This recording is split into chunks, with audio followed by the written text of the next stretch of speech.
episode of the Hoop Threads podcast. A bunch of my friends here on our first table podcast. Let them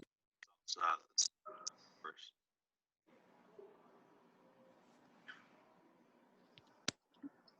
Jordan, Who's going? I can't hear anything. We're to start this again. I didn't hear you. Yeah, we're gonna. Yeah, you're hosting. Jordan. Hey, I'm Jordan Lyndaker, lifelong Jazz. I've got my background here, headband Joe Ingles, ready for the playoffs. Tyler. Hey, I'm Tyler Sollenne, lifelong Mavs fan. Go Dirk, long live the King. I'm Marcellus. I was a Bulls fan when I was a kid, and now I'm a Blazers fan since like 8th grade. I think we're gonna win the championship. There you go. You're ready. All right. So question number one, the dream scenario for your team getting to the championship game. Let's start with Jordan. The dream scenario for the Jazz is that we could turn back time and Bojan Bogdanovic wouldn't have been injured. But we've got a pretty good first-round matchup with the Nuggets, and we've matched up well with the Clippers if we were to get there in the second round. So I'm going to say there's a very low chance, but it is a non-zero chance that we could possibly make some noise. But what would have to happen is Donovan Mitchell's got to ascend, which he's shown doing. Small sample size and everything, but his catch-and-shoot three-pointer percentage has increased drastically in the bubble. And that's the same kind of move that we saw from Bradley Beal recently. He kind of stepped up from a 25-point to upper 20s, 30-point-a-game scorer. So Donovan has shown he's got the room for growth. He's already excelled in the playoffs, taking out the Thunder a couple of years ago. So I think there's a possibility with Donovan just lighting it up and going supernova, and then Rudy probably going to be upset. I don't think he's getting that third Defensive Player of the Year award, unfortunately. It's probably going to go to Giannis. So you're going to get a pissed off Rudy, and you're going to get a supernova Donovan. It happens. Again, it's a shot in the dark, but you're telling me there's a chance. I'd believe it. Got you. Let's go next with Sollenne with the Mavs. I'm still shaking in my boots from a scary, angry Rudy. Spooky Frenchman. All right. I mean, like for the Mavs to make the finals, I don't know. Like Thanos would have to come back and like do like a snap. Like we all of a sudden dudes would have to jump like their scoring averages by like 10 points a game. Like realistically, like I mean, injuries is the only like a ton of people is the only way that could ever happen. But you know, I mean, as a Mavs fan, like we know that like this year isn't our year. Like this is our first year being back in the playoffs. Like we're just looking to like show that we can compete and that we're on the way. But like fun fact, everybody knows that Dame has been playing out of his mind in the bubble. But Luka is actually the only player with at least 100 minutes played in the bubble that has a better box plus minus than Dame. So I guess we got that going for us. But I mean, that's kind of about it. So. All right, so that's a great segue because he's talking about Luka having to do all of this stuff, and he's the only player that's got a better box plus minus than Dame. And the Blazers are my team. I think we're going to the ship. Obviously, Dame is hot, and I think he's going to continue to be hot. He just had to go to this crazy stat just show one player that he's played at least on Dame's level.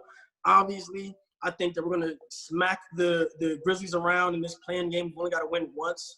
They're not even good. They don't have Jaren Jackson getting them out the way. We got the Lakers next, who's going to guard Dame. Avery Bradley's at home. Rondo's hurt. We're getting them out the way. Next thing you know, we got the Rockets. We played the Rockets 4 times. We beat them 3 times, getting them out the way. Next thing you know, we're going to probably have the Clippers. I think that the Clippers are pretty formidable, but they talked a lot of trash at Dame, and then he dropped 50 and then 60. So I think we're going to get them out the way, and then we're going to see whoever we got in the Eastern Conference Finals, which I'm going to save till later. But it's going to end up with Dame Lillard holding that trophy up and being the bubble MVP. Dame time. Dame's time. Dame time. Feeling confident. All right. Next question. Of the top 3 teams in each conference, who is an X factor that's flying under the radar? Start with Jordan again. So I'm going to go back to my Jazz, and I think an X factor in that series is going to be Torrey Craig. I talked about the Jazz potential being unlocked by Mitchell just going supernova, And Torrey Craig is one of the best players who's just individually defended Donovan this year. He's given him fits. And in games that they've played against the Nuggets this year, which the Jazz didn't win any games against the Nuggets this year, but they came up just short in most of them. But Torrey Craig was a main reason why. He played great defense on Mitchell, forced him to pass the ball, and forced other people to beat them. So that kind of explains a bit of the Jazz struggles there. And Torrey Craig's just a guy who's really come from about nowhere. No one really knows about him. And the Nuggets are not a great team defensively overall. So Torrey Craig, his value is going to be even more important in a series like that, because both the Jazz and Nuggets have proven they can put up points. So it may come down to, what team is able to get a couple of stops down the stretch. So that's why I'd say Torrey Craig. And if they were to get by the Jazz, if they're looking at a matchup with the Clippers or some of these other teams in the second round or beyond, Torrey Craig is going to be defending, other two guards, other wing defenders that the Nuggets just don't have many other players to throw at, the likes of Kawhi, Paul George, Harden, etc. So I think Torrey Craig is a guy that not many people have even heard of. And outside of the top two seeds in both conferences, the Nuggets is a 3 seed in the West, the most likely team to make an NBA Finals appearance. If they do that, it's going to be because Torrey Craig plays really well. Sollenne, what you got? My guy, the kind of like dark horse that nobody's like really paying that much attention to, I'd have to say it would have to be Norman Powell, because like show of hands, how many people knew off the top of their head that guy's averaging 16 points a game this season? Because until recently, I didn't realize it was that much. But I mean, when you get into the playoffs and rotations get shortened and like the starters and the starters, like their minutes go up a little bit, if he can take that like scoring from like 16 a game to like somewhere like in that low 20s, like if he can kind of like step up and get hot, like I think it'll give the Toronto Raptors a little bit of a boost that they could really use in what I think is going to be a really interesting Final Four in the Eastern Conference. Good stuff. Marcellus, what you got? I've got Monty Morris of the Nuggets. He's the backup point guard as Jamal Murray's, back in the fold and he's starting. Even though he plays a lot of minutes with Jamal Murray, I think that he's the one that steadies the ship. On any team that has a lot of scorers like the Nuggets actually have, I feel like you always need that point guard that's going to be able to distribute the ball, make sure everybody's getting their shots, get their touches where they want them, and if somebody does have the hot hand, that, somebody's getting them the ball, and I think that he's that guy. I think that over the course of, playoff series, I think that depth is going to really matter, as the Nuggets are kind of one of the deeper teams in the playoffs. And I think that he's one of the reasons why, that helps them be so deep. He's very effective in second quarters and third quarters. And I think that that's going to be a real big difference, in the Western Conference playoffs. For sure. I mean, you can have all the offensive talent that you want, but if you don't have anyone to get them the ball, I mean, it doesn't matter for anything. Let's go to the next question. What's your playoff hot take or prediction? Let's start with Jordan. I'm going to give a couple contradicting ones first and then get to my real one.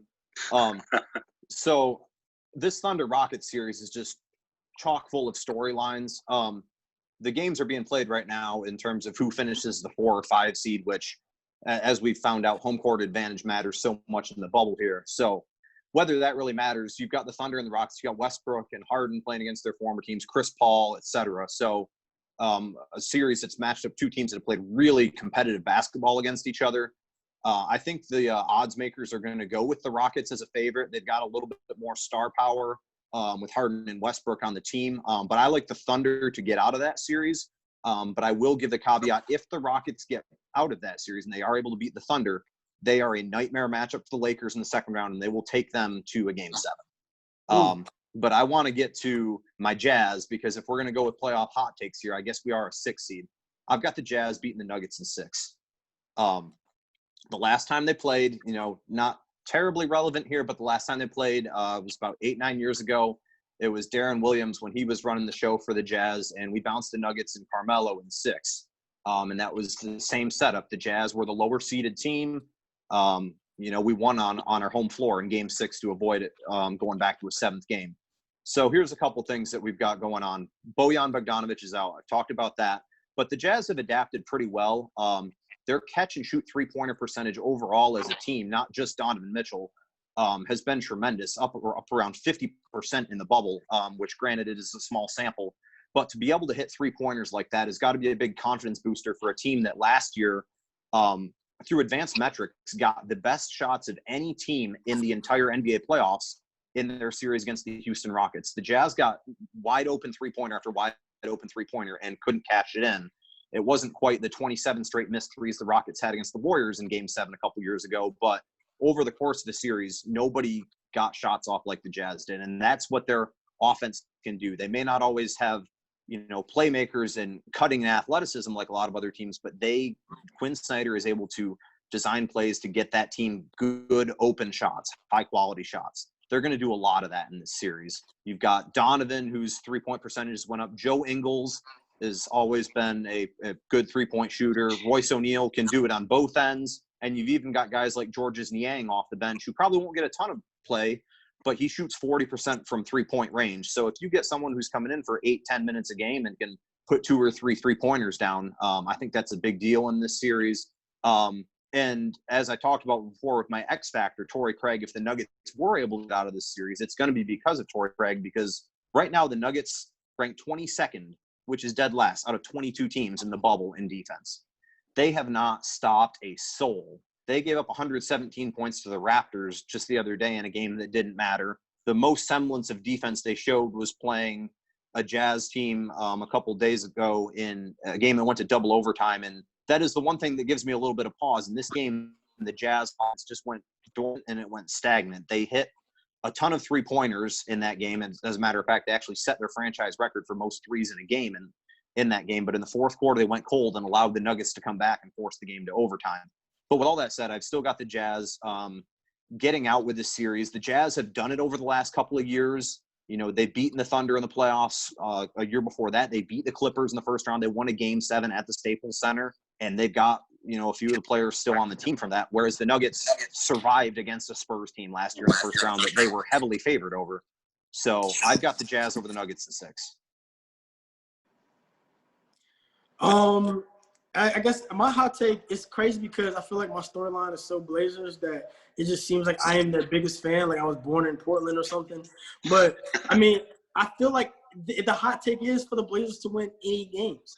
If we lost to the Grizzlies, people would be like, they barely made it in. It's only because of the bubble. So it's like that would even be a hot take. But I truly believe that we're going to beat all these teams in the Western Conference, and that we're going to get to the championship game. The championship series, and we're going to win.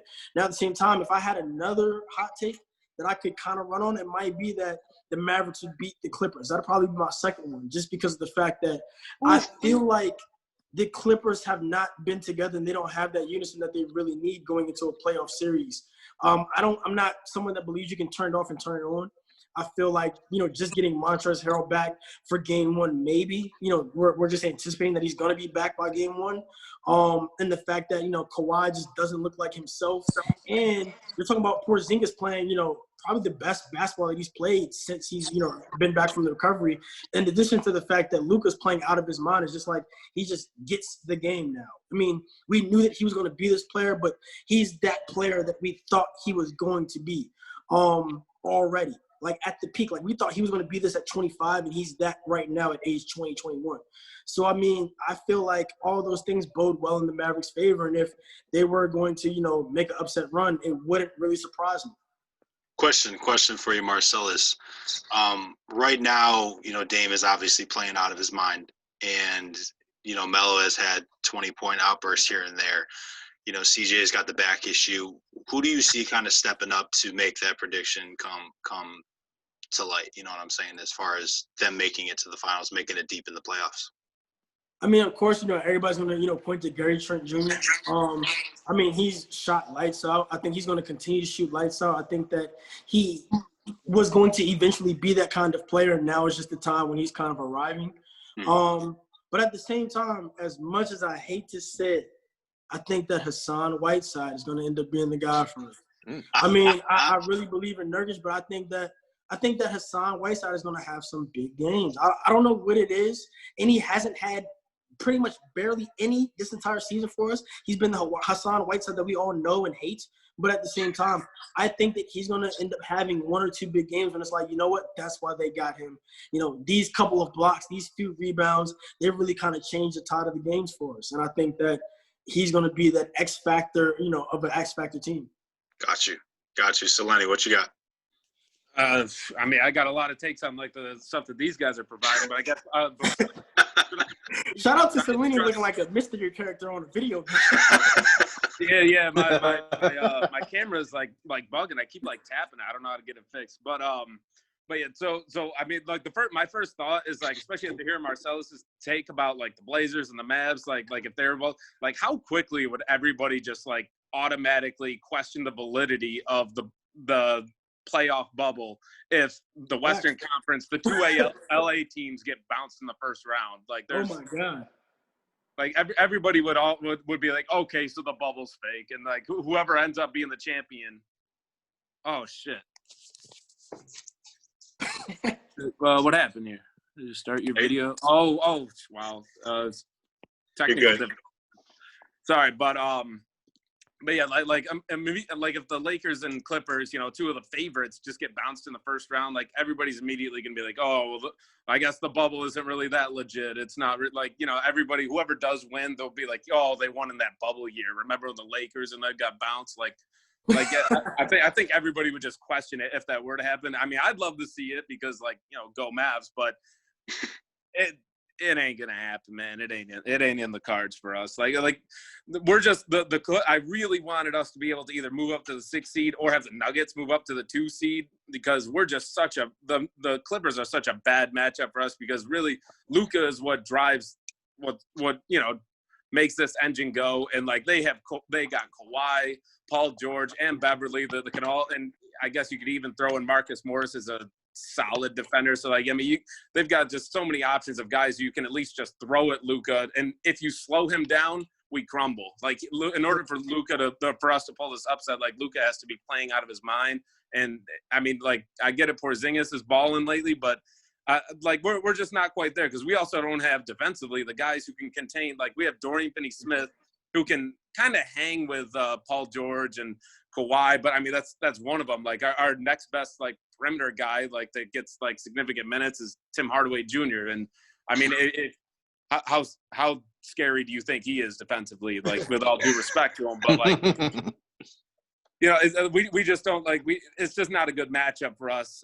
Like, you know, like but we're building. We'll get there eventually, but it's just right now this time like not so much. But so my kind of hot take is that, and I'll completely contradict this later, is that I think that the Miami Heat could actually make some noise. I think that they could actually upset the Bucks in the second round, because you've got guys like Bam, Jimmy Butler, Jay Crowder, I'll get some run guarding Giannis. And then the ultimate X factor, we've been talking a lot about X factors, but the ultimate X factor for them is Duncan Robinson, because Miami is plus like 13.5 points per 100% possessions, which is in the 98th percentile when he shares the floor with Adebayo and Butler. But the team is like minus 9 points per 100 possessions when Adebayo and Butler play without him. So I mean, and this is going to be like his first time in the playoffs, like getting significant minutes. So we'll have to see how he responds. But like if he can play the way that he has like all season, I think that they could upset the Bucks. Because I also got a little bit of an issue with the Bucks, where if we look back to like last year's playoffs when teams really started crowding the paint on Giannis, the Bucks turned to Malcolm Brogdon as like their main like kind of ball handler and initiator on offense, because like he had to respect his shot, whereas like teams don't respect Giannis's jumper yet. So I think that could cause them some problems and all that other stuff. I think it adds up to what could potentially be the Bucks getting sent home early. I like it. The Heat are probably my sleeper team. So we got any more thoughts on that? We'll keep it moving. I believe in Jimmy Butler at all times. So he's a dog, absolute dog. Just to address Jordan's thing about the Nuggets and Jazz. Yeah, the Nuggets and Jazz game. I think that like we've mentioned a little. Like, I think everybody talks about Murray as like as if he's like arrived already, and that like he's a consistent force that you got to like worry about. But like I feel like I'm missing something because I feel like for as many, like, I feel like he's like kind of like a maybe, I don't know, like maybe a 50-50 player where like half the time, like maybe one night you get a good game, but then the next night he's gone. You know, maybe even it's a third of the time player, kind of where you get one good game and then like two kind of okay or bad games. It's like I really don't know like what to make of Murray, and like people are like counting him as if he's gonna like he's one of the like stars that can help drive them to in this series. But like I'm not there yet because like I don't know what he is yet. The best ability is availability. You know, that's kind of the name of the game sometimes, especially in the NBA. So let's move to the next one. What's your dark horse team for the playoffs? Like someone that has a shot at pulling an upset or turn some heads in the first two rounds. We'll start with Jordan. We just did that one.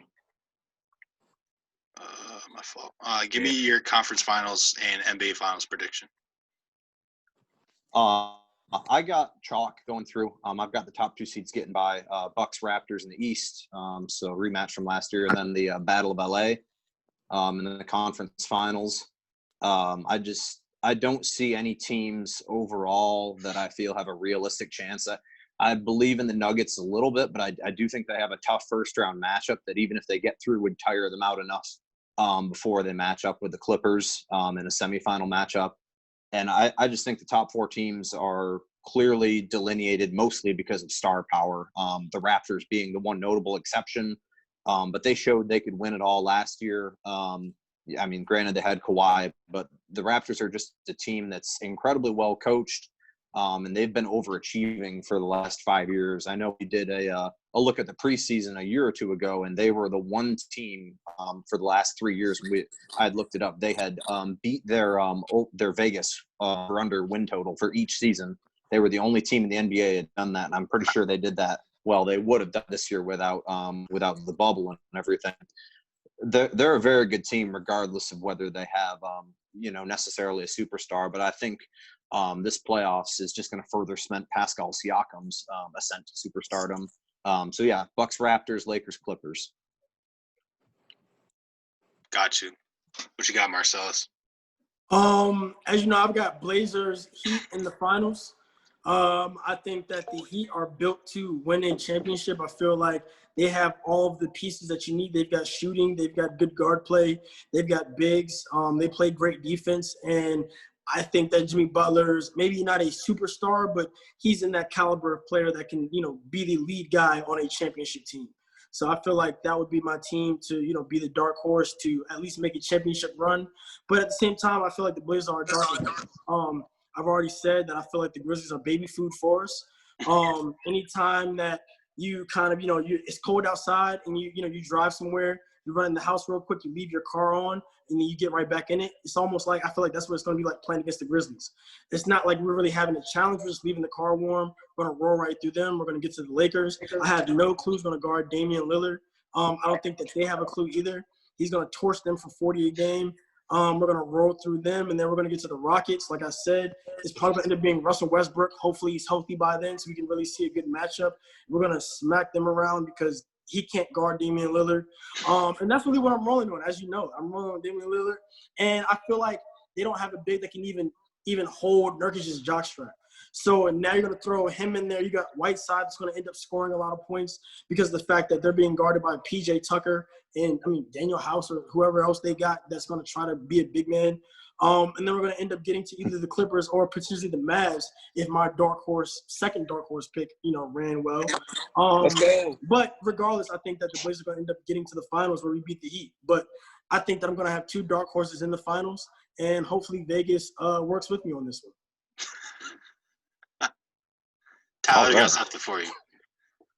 All right. So I think that in the West, as Jordan is, I'm pretty chalky here. I think it's going to be the battle for LA in the West.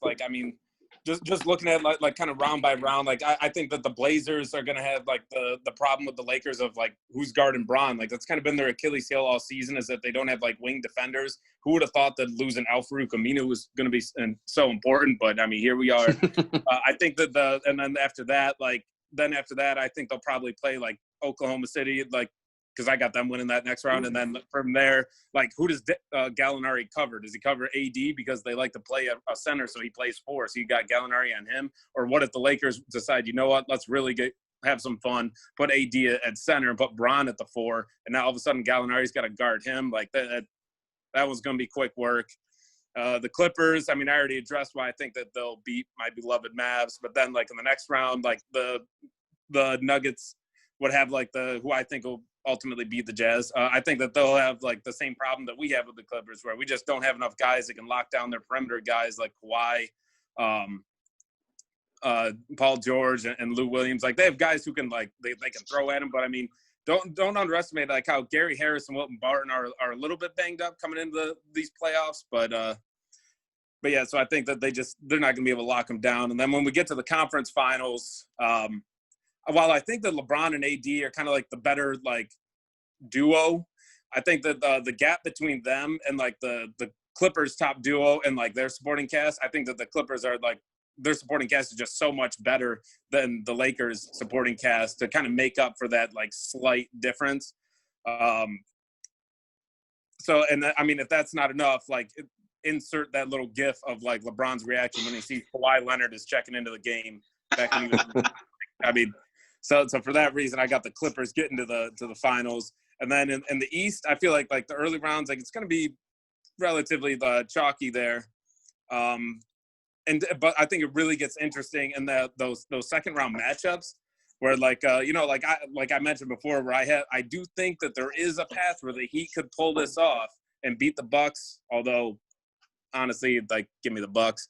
But and then in the other matchup, I think it's going to be an awesome philosophical battle where the Celtics and Raptors face off, and you're going to have, like, the matchup of depth versus stars. Like, the Raptors having the depth, but the better depth, but the Celtics having better stars. I think that one will be super interesting. But ultimately, I think that the Bucks defense and, like, their shooting is just a little bit much, and that'll get them into the I like the concept of Giannis's driving kick threes being more important than Tatum ISO mid-range. So for that reason, give me the Bucks. And then in the finals, this is where I got some fun stats for you that I don't know if you've heard before. But if we look back to last year in the conference finals when Giannis and Leonard faced off there, Leonard averaged 30 points, 9.5 rebounds, 4 assists, a couple steals, a block per game.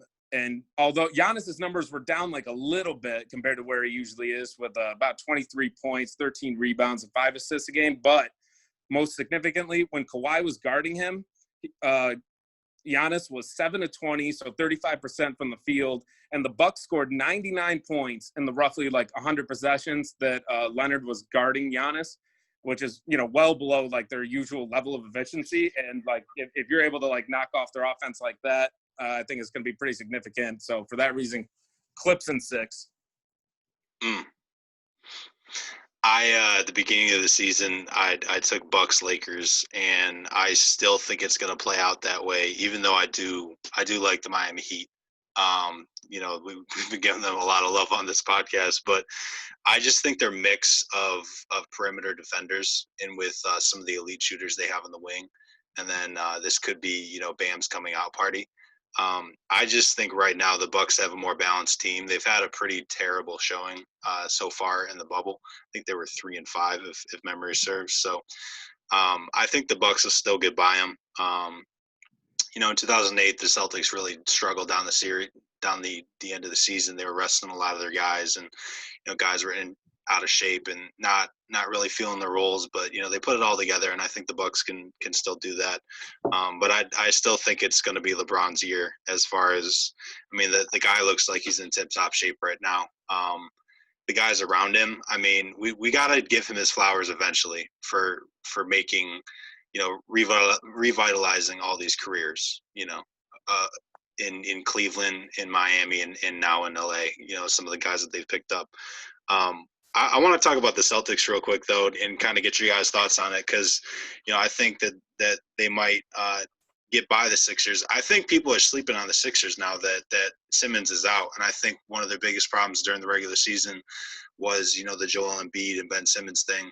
And, now that Ben Simmons is unfortunately out, I feel like that may open up this to be, the time that Joel Embiid takes over and finally gets back at Chuck and Shaq, for all the mess they've been talking. So let's talk about that real quick. And then also the next series, they're potentially probably going to play the Raptors after that.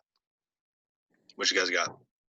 Yeah, I'll take that first. So my second under the radar X factor was Daniel Theis for the Celtics, because the only way I see the Sixers making that a series is by Joel Embiid just going off.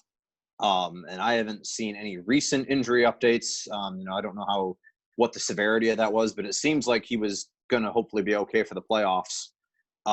But assuming he is okay and in full health, he is just going to obliterate Enes Kanter, who I don't remember the last time he ever played defense. So it's going to be Daniel Theis. It's going to be his job to slow down Joel Embiid. And to Aaron's point, I think there is a good chance that you could see a vastly different and vastly improved Sixers team without Ben Simmons there. It's easy to write a team off after you lose a star like that, but the Sixers that's the good thing about the way they built their team through this offseason is that they have enough other star power, and maybe not having Simmons there allows Embiid to just blossom in that role, and allows guys like Tobias Harris and Al Horford to step into new roles as well. So I think the Sixers are a team that is getting slept on. I do think the Celtics will get by them. But I think they're a team that could make some noise, given the right situation, if Embiid can really just capitalize on things. I know we've talked about the Celtics, potentially, and a lot of people talk about the Celtics going deep in the playoffs, but one thing that I don't think the Celtics truly have is a leader. I think that they're still a young team. I think that Jason Tatum is an extremely talented player. I think that Jaylen Brown is a dog. Marcus Smart is a great defensive player, but I don't think that they really have that leader. Kemba Walker has probably played just as many playoff games as Jason Tatum. And he has, damn sure hasn't been deeper than Jason Tatum in the playoffs. So, he can be their leader, but how much of a leader is that? I don't think they really have that coach on the floor, and I think that that's what's going to be what, holds them back. Comes the end, come the end of fourth quarter games, if they're playing a team like the Raptors, if they're playing a team like even the Heat. I don't think that they're going to be able to, really push through those fourth quarters and really, kind of execute down the stretch. I don't believe in their team to do that. So I don't think that they're going to get to the finals. Eastern Conference Finals, maybe, but I still think that's a stretch. I think that, they'll be able to handle the 76ers, but that's because I don't believe in the 76ers point guard play. I think that Shake Milton, turns the ball over a little bit too much, and I think that he's young, having the ball in his hands down the stretch in the fourth quarters. But regardless, the question was about the Celtics, and I don't think that they're going any deeper than the Eastern Conference Finals. And like I said, even that would be a stretch for them to, to make it through. Wait, so for this question, are we talking about just the Celtics in general for the playoffs, or are we talking about it for their matchup against the Sixers just in the playoffs? Oh, in the playoffs, it's I get it. I'm not the biggest believer in the Celtics either, but who really knows, man? This bubble's going to be weird. Something weird is going to happen that nobody's been expecting. It just kind of fits. It's 2020. Weird stuff's going down all around. If the Suns went 8-0. Finals, things couldn't get weird enough for the Suns to make the dance, but that would have been a little too crazy even for 2020. But fitting with this year, if the Celtics find a way to make it to the finals or whatever, my jaw's not going to be on the floor. My eyebrow might be raised, but my jaw's not going to be on the floor, if that makes sense. I just think that the wing depth, they got three great small forwards that I don't think any of them is a primary guy. And I think at some point in the playoffs, that's going to rear its head. I got one last question for Marcellus, too, because you got a lot of belief in the Blazers. Let's talk about their first round matchup. You're talking about who's going to guard Dame. Well, who's going to guard LeBron and who's going to guard AD? All right, so I am so glad that you circle back around to me because I didn't see that one coming, Aaron. You're my guy for this. All right, so the last time that they played, right, LeBron had 22, 10, and 8, about what he's doing in the bubble, right? Sounds about, typical LeBron-ish. AD had 37, 16, and 6 assists. typical kind of AD, monster game when, he's being guarded by someone like Nurkic or, a lazy defender like Whiteside. Kyle Kuzma, their X factor, had 17 points, 15 rebounds. Hell of a game for him.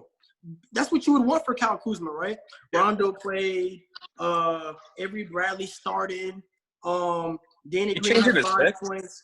All that to be said, we beat them by 8. You know why we beat them by 8? Because Dame had 48, 10, and 9. And so all of that, that's the last time we played them. We've gotten better. They've gotten worse. I don't think there's anything else to discuss here. We're going to beat the shit out the Lakers, and it's probably going to go 6 games. It doesn't Not matter even 7. Okay, Skip. He's going to guard himself. He's going to limit himself to 22 points, and he needs to score 38 to stop us. If they're going to beat us, he needs to have 30-something a game. And I don't think that LeBron's going to have 30-something a game. So I have us beating them just like we did last time. Who's guarding LeBron? Let's see who's going to guard LeBron. I think it's probably going to end up being Melo. It's going to be a lot of Melo. I don't think it's going to be Melo. It's going to have to be. Who's Melo? Actually, that's another question I got. Who's Melo going to guard? Like, who do you put him on? Do you put him on AD? Like, where's he going? But see, this is the thing that I continue to tell you about LeBron. LeBron is not going to, 9 times out of 10, he's not going to outscore you. Like, he's not going to beat you scoring the ball. Like, he didn't beat the Warriors scoring the ball. He beat the Warriors because he scored enough and then Kyrie scored a lot. LeBron is not going to – if you single guard LeBron, let's say that he ends up scoring 40. It's not going to be enough because you're going to guard everybody else enough that they don't necessarily score too many points. If you make LeBron have to beat you scoring the ball, I think that you're going to win the game, and that's why the Warriors win those championships. If LeBron was Kobe would have had 60 a game if you're going to single guard him. LeBron is not going to go for 60 a game because he doesn't have that. He has a cap on his scoring ability. So, therefore, I think that's going to be what ends up happening. Whoever is guarding LeBron, they're going to throw some doubles at him. They're going to try to make it difficult. But he's going to have his way. He's going to end up averaging probably 29. And they're going to end up losing because it's not going to be enough. They're going to need to have him score probably 35 to 36 points a game. And I don't see him doing it. You think so? You're saying that they're going to do like the old Warriors philosophy of let LeBron get his, but don't let anybody else eat, and then we'll see what happens. Right. I think that's enough. And I mean, that's why we beat them the last time. It was pretty much, we're going to try to stop AD. We can't. He's going to go crazy. We're going to let LeBron do what he does. Oh, he's going to get a triple-double. That's cool and all, but it's not going to get you a fucking series win. Oh, excuse me. My bad. Wait, so if you want to let LeBron eat, does that mean you will put Melo on Bron? Exactly. And that's why I think that it's acceptable to put Melo on Bron because he can let him score 29, get his 10 rebounds, get his 14 assists, and it's going to look great like he played hard, but they needed him to score 38. They needed him to score those points in the clutch at the end of the game, and I don't see him doing it. I think he's going to throw it to AD. AD is going to miss a couple shots, and Dame's going to come back, shoot from the logo, and we're going to win games. I think that all of those games are going to be close, and at the end of the game, I don't believe Anthony Davis is a killer. LeBron is not a killer. I don't care what nobody tells me. And now, where are you in? Swing at Danny Green and hope he hits a shot? I mean, you can pray on that all you want, but I don't think that's going to get answered. So I got us beating them in 6. Well, I can't say I necessarily agree with that, but I certainly can appreciate the optimism. And I will say this, if LeBron gets bounced in the first round as a 1 seed, that would do wonders for his overall standing in the greatest player of all time debate. So let's touch on that, Aaron. We got time. Katie's not playing this year, man. I don't know why you think – no, because you split that into a group chat. I don't stand for KD. I just think that he was the best player in the world at a point in time. I think he was when he went down. And I think he still what can. the hell? You trying to throw me in the group chat as the stand? Anyways, my bad. Let me get us off topic. You good. All right, guys. Aaron, let me hit my finals picks. Go for it. Let me hit my finals pick. Yeah. So, Sollenne already stole my thunder. I was just doing the conference finals, but I've got just about the same thing as Tyler. I've got the Clips over the Bucks, but I got it going 7. That's my preseason prediction, so I see no reason to change from that now. I just think you have to have superstars overall, 1 if not 2, to win a title in today's league, and that's what you see from the top contenders for titles now with Kawhi, Paul George, LeBron, AD. You see it with Giannis. again, I talked about the Raptors earlier. They don't necessarily have a star, but they have a system that works, and Pascal Siakam is very close to being a star. I just think this playoffs are huge for Paul George. He's had a history of not always showing up in the playoffs. He's wanted to dub himself Playoff P, but there's a time that my background, Joe Ingles, ate his lunch money in a playoff series. And even before that, like, he stepped up and played well for the Pacers, when he first came in the league and was going up against LeBron's Heat teams. But Paul George really pulled some power moves with Kawhi this past summer and, had all of the NBA on a string. So to me, it's put up or shut up time for this guy. Like, he's got to win a title. And if I'm not mistaken about their contract structure, they signed 4-year deals, but I thought they had opt-outs after 2 years. So, if the Clips get where they need to be this year, that just puts a ton of added pressure on them next year to make that work, because they mortgaged the farm to go out and make those deals to get Kawhi and Paul George this offseason. It was a tremendous gamble, and I think it's one that's going to land them a title, because besides those two stars, they just have the best supporting cast around them. You talk about Beverly, Lou Williams, as long as he stays away from any side trips to Atlanta, Montrezl Harrell. You've got so many other guys. I mean, they added Marcus Morris in the season. I just think their depth is going to be tough for the Lakers to match. I think over the last couple of years, Kawhi has really shown that he is just an absolute killer, and he will stare LeBron down. And he's, in my mind, the only guy in the game that can do that right now. He is, with Durant being injured. He's the only guy in the game that can just go mano-a-mano with LeBron and hold his own, if not beat him. So I'm taking the Clippers. In terms of the Bucks making the finals this year, I think you've got an incredibly motivated team. They were up 2-0 in the Eastern Conference Finals last year. They had everything going their way until the Raptors just kind of changed everything around with the momentum of that series. Giannis he tastes that finals. He tastes that championship. He wants to be there. And again, there's just a lot of pressure on that team, because if he doesn't get there the next year, is he walk into the Warriors, which I would hate to see, but is he walk into a big market in free agency? I think the Bucks, like you said earlier, whether it's an 08 Celtics redux, kind of taking some time off here at the end of the season and just acclimating to the bubble, I think they're going to come out hungry. They're a top seed. I think they're going to live up to their billing. But in the end, I think Kawhi's a killer, and I think he gets him a title. So Clips over Bucks in 7. To close it out. I got a question. Because you brought up that Paul George is kind of put up or shut up time for him, but also, do you think that maybe a little bit that maybe some people in the back of their minds might be maybe whispering about doesn't Kawhi Leonard also kind of got to put up or shut up? Because if he wants to be mentioning that elite top 3 or even the top 1 players in the league,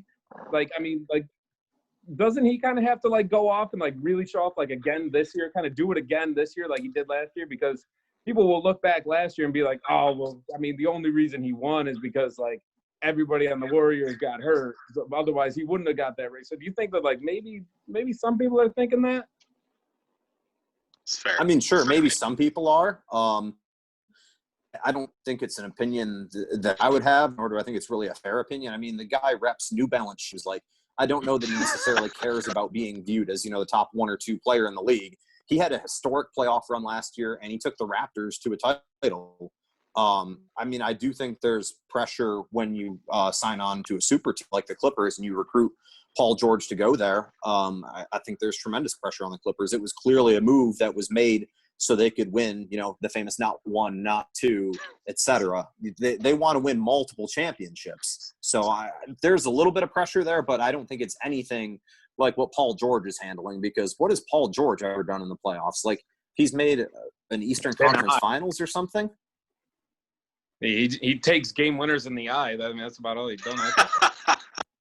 But also, another kind of philosophical question, something that I just kind of noticed. I don't know if it's a coincidence, but lately I've kind of noticed. And do you think that maybe teams are moving away from that 3 superstar blueprint and moving to a 2 superstar one, where they can then fill it out with a bunch of good role players? Because you look around the league, look at the Clippers. They got their 2 superstars, then a bunch of good role players. The Lakers got Bron and AD, and then a bunch of good role players. And the Bucks, Giannis and Middleton, and then a bunch of good role players. It's do you think that this is maybe kind of a sneaky little thing that we're trending to? I mean, I the feel like that NBA, makes sense. nothing's really new under the sun. So, I mean, it was 2 players back, how long ago? And then it, became a, 1-player league. The NBA was trying to give everybody their own team with guys like Iverson and others. And then next thing you know, and then we end up at this, 3-star, 3-headed monster kind of league. And then we're back at the 2-head. So I feel like there's nothing new under the sun. I think that it's the easiest way because with those 3 guys, you end up spending so much money on your team and gutting your roster that it's not really efficient for building a franchise. So I think that if you got 2 guys and role players, only 5 are on the court at a time. So I feel like that's the most effective way to truly build a team. But, I mean, I don't get paid the big bucks to be an NBA GM, but it seems like that's the most effective way in my opinion. That's definitely where I was going to take it, Marcellus, the salary cap. Or just the salary structure in terms of the super maxes and all that sort of stuff. I don't think it's very feasible to be able to pay 3 guys, super max, top level dollars. And I think, the Warriors are going to stumble into it this year because they're going to get a very high draft pick. I think the most important capital in the NBA that you can get besides being in a big market to attract superstars there is getting just tremendous talents on rookie contracts. And the Warriors are going to stumble into that because they happen to get a bunch of injury luck this year. So, I mean, that's good for them and their fans, but not many teams are afforded that opportunity. It's just, a roll of the dice. So, yeah, if you can get, 1 or 2 of those guys, and that's where you've seen some of these teams be organically built through draft picks, high draft picks with Simmons and Embiid. And you can see that's allowed the Sixers to go out and sign a bunch of other high-priced talent. Al Horford, Tobias Harris, J.J. Redick, etc. You can argue, whether that was the best use of their money, but they had the financial flexibility to do that because they had 2 bona fide studs on rookie contracts, which made them manageable to pay. For sure. And I'm on 1% on my phone. I'm not even going to hold you. All right. That sounds like a good way to end it. Marcellus, tell the people where they can find you on Twitter. At the Legit CEO, check out legitstats.com. Legit Sports Stats, the best stats service in the country. Yes, sir. Jordan? I'm at Bilo_LC. I don't tweet too much. I kind of lurk.